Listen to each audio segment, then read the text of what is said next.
Hey, and welcome to a new broadcast that we are just inaugurating today called Now What? The scriptures tell us that we walk by faith and not by sight. But in James 2:26 says, just as we all know that the body without the spirit is dead, so faith without works is dead. And so as we listen to messages, as we read our Bibles, as we have devotions, we want to go forth and ask ourselves this question: now what? What do we do about what we heard? And so I'm happy to welcome Pastor Kyle Jacob from Right Here Free Bible Church. Yes. And Pastor Kyle, you recently shared a sermon on who is God, and we're getting back to basics, and I guess you don't get any more basic than that. But just first of all, welcome to this inaugural I'm the first. podcast. I'm the first. You're the first. Yes, you are the first. You're the first. Awesome. But hopefully not the last. All right. And hopefully this won't be the last appearance that we have from you.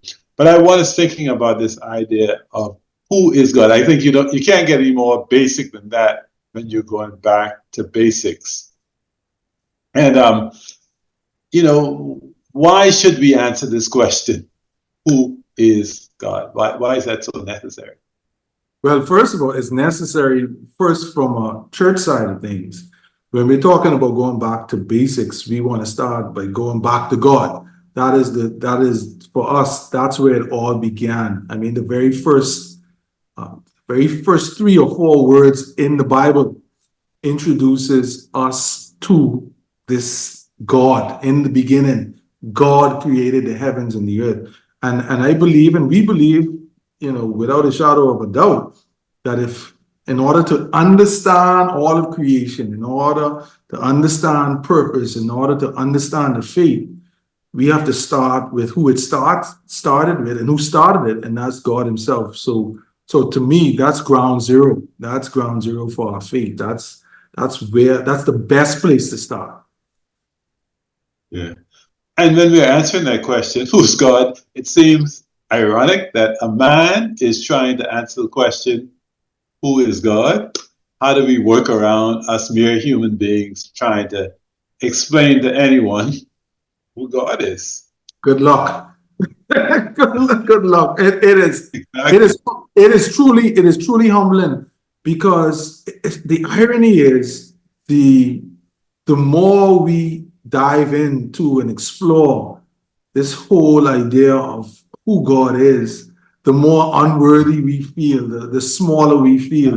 Like when the psalmist says in Psalm chapter 8, when I consider the heavens, the work of your fingers, and all that you've made, the psalmist says he became really, really self-aware that we are so small. We are so small compared to this vast thing that God created. And if God created it vast, then that means that he's bigger than even the thing that he created. And so when you take it into perspective and you allow it to, they used to say, let the logical outworking happen. You just come to a conclusion that if the universe is big and infinite, then the person that created the universe is bigger than infinity. And that is just, it becomes very overwhelming. It's humbling, but it's also a gift, because to think about God being so vast, so infinite, so indescribable, but yet still knowable,